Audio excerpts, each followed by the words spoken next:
Hello and welcome to the live post-game reaction to the Hurricanes versus the Lions, the guy behind DrivingMaul, and you might notice I'm not wearing a hat.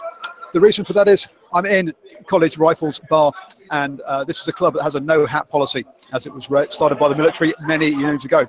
And joining me this evening is Ben from the MaulOverPodcast. Ben, how are you doing? Hello, I'm all right, mate. How are you? Good, thank you. And also Steve from the 1014. How are you doing, mate? I'm very well, thank you. And so we've just experienced a 31-all draw between the Hurricanes and the British Norwich Lions. And as we traditionally do in things, I start off with the home team because we'll be talking about test stuff about the Lions. But as our resident New Zealand expert, Steve, who impressed you out of the Hurricanes tonight? I thought Geordie Barrett played very, very well. He made a few small mistakes, but he showed that he is going to be a person for the future. I was incredibly impressed with him. On the flip side, I was slightly disappointed with the way Savia had played, and I understand now precisely why he's not in the All Black setup at the moment. Some of his micro skills weren't up to scratch, certainly not to an All Black level.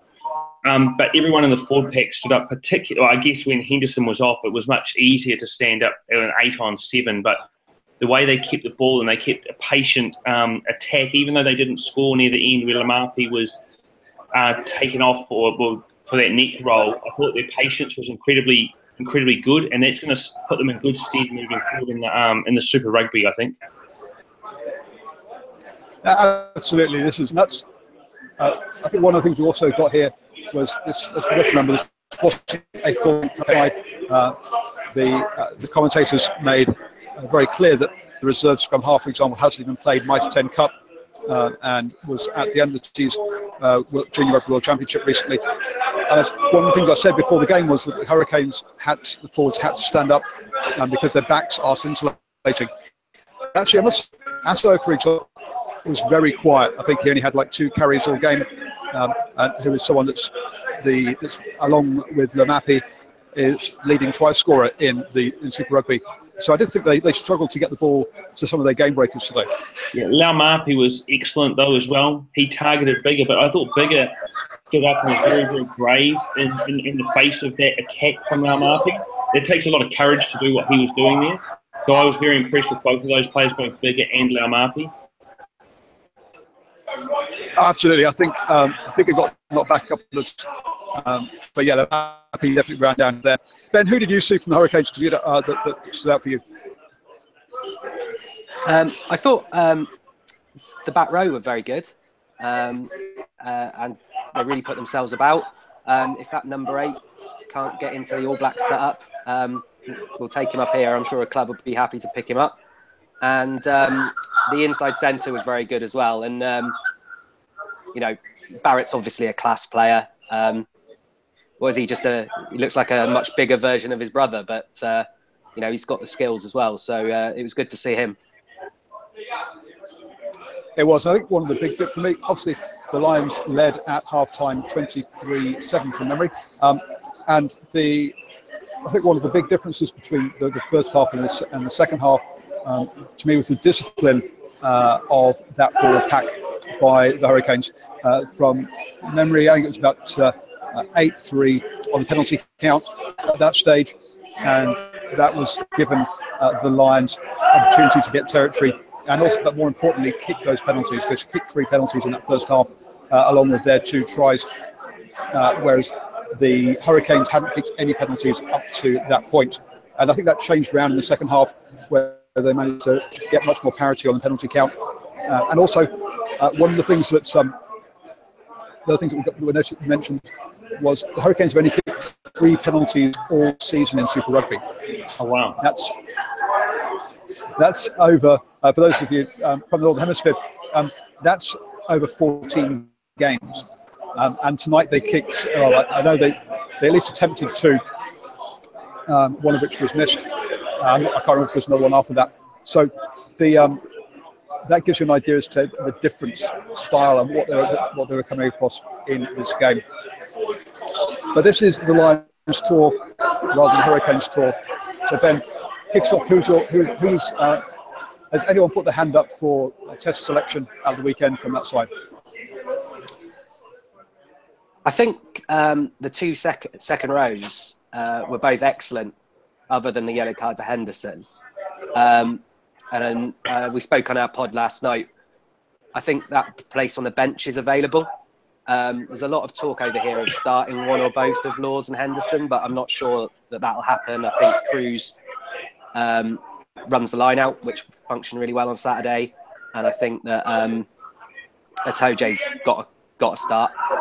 I was really impressed with Tipperich. I thought he performed some heroics in the last 5 minutes. He slowed down Hurricanes' ball when they looked like they were going to score, and it was nice to see North get his hand on the ball as well. Yeah, North got his hand on the ball, nearly got 2 tries. The second one, obviously, he put his foot out. He was on the end of things, and you don't normally see him running up to the middle there. So I think he's been told to come off his wing and try and do a bit more. I'm not sure I saw much from him apart from those 2 moments. So, yeah, I mean, he played a lot of the game in the centres, and it was just almost the act of him getting his hands on the ball and perhaps getting a bit of confidence up. And it's always tempting to have him in and around the matchday squad, just because he is capable of producing some magic from somewhere. He is, and let's be honest, there was talk of him moving into outside centre a couple of years ago for Saints and also Wales, but that never materialised. I mean, he played a couple of games there, but not a lot. And that obviously came about because Henderson got himself injured. No, not Henderson. What's that name? Henshaw. Henshaw, that's it. Sorry, Henshaw got himself injured, meaning that he had to move in. We obviously saw Halfpenny at fullback. Now, talking about players for the weekend, I mean, Chris was on the bench and played today, which may suggest he's was having to fight for his place. I thought that Henshaw, was played very well until, as you say, he got that yellow card. And the other person that stood out for me was Cole. I saw Dan Cole around the fringes quite a lot, trying to snaffle the ball, sometimes legally and quite often illegally. So we got some penalties. But Steve, as a sort of, I know you've been doing lots of videos about the Lions, but as who stood out for you there? Well, I would suggest that Dan Cole, he was in my selection for the second test, but because they didn't take him off, I don't think he can back up. And in a professional era, I don't think he can back up and play in the second test. Similarly, I think Cruz played his way out of the test team last weekend. They'll have to do something in that space. And it was interesting to see that Courtney Laws was the man that was taken off at 60 minutes, which would imply that he has got the running ahead of Henderson, and I think Henderson was absolutely outstanding, and he just went on that crazy run, almost scored, and then Laws gets pulled off, which I was very, very surprised about. So I suspect the Lions are going to be using Laws as a second row blindside cover, or they'll be starting him for his, what we like to call down here his mongrel against the All Blacks. The only other position I think they had up for grab in the Lions was the number 23 for the test. And Noel played all right, but I'm not sure whether he did enough to go into the test team. And Joseph just didn't get involved enough for me. He was the other player who might have been able to force a hand, but the ball just didn't go his way, or he didn't get involved. And I think, that was sometimes these tours go like that, and sometimes you don't get the rub of the green. I agree. I thought Cole was very, very good, but for him to back up on a Saturday against this All Black side, I would be very, very surprised. But he was my choice for starting this team anyway before the Hurricanes. Now, we saw the Hurricanes come back in this game for the draw, and this is going about sort of whether you can take these players off or not. Is if we look at the bench, Gatland said, I brought in these players, these extra 6 players, to sit on the bench and just fill the bench to create numbers. And I'm not actually planning to bring them on. And the only time we saw any of the players come on, both last game and this game, was for head injury assessment or blood injuries. So Finn Russell got a very quick start here. the only two players who've come off the bench, both last week and this week, are players that were on the original Lions squad. So Seymour came on and Careers came on this week. Last week it was Blankers, who the back player was, might have been Seymour again actually, and Alwyn Jones, who came on. So it wasn't Seymour that came on, sorry, it was Half Bennett came on this week. So did the Lions draw today, or did they kind of give up the game because they didn't have that bench injection and couldn't use them, and that they just got tired? I think the fitness of the Hurricanes was beyond the level of what the Lions could manage in the last 15 minutes because of that very reason.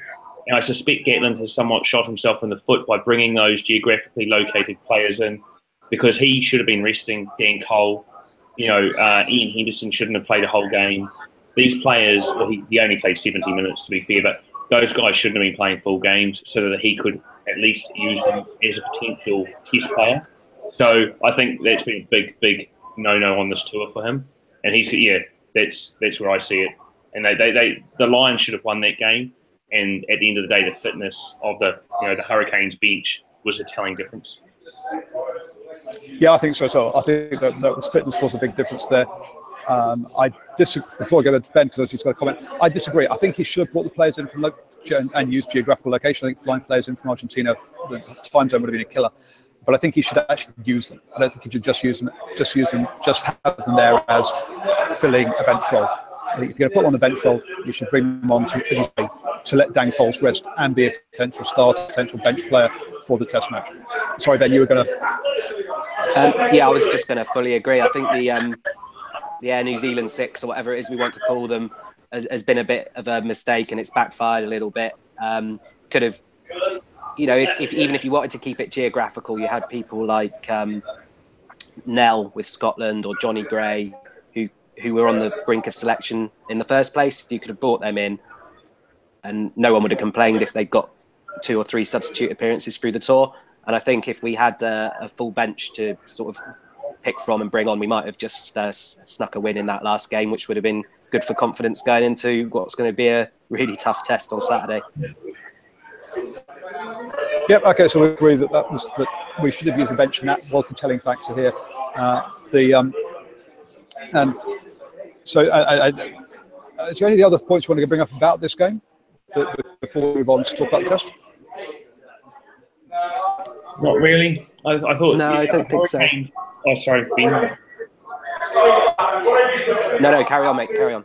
I thought the Hurricanes did themselves a lot of favours with an eye on the Super Championship, because it's not really about the Lions for them. They got away with very few injuries, if at all. And they would have, they've been off playing for a while now as well. So they've come back and they've had this game, and that's going to put them in really good stead moving forward in the Super Rugby competition. So, we'll very quickly cover the Super Rugby thing. I gave, for those of you watching, if you want to know the current state of where Super Rugby is at, if you become a patron of DrivingMaul, I've done a piece that can only be viewed by patrons that reminds you of the state of Super Rugby.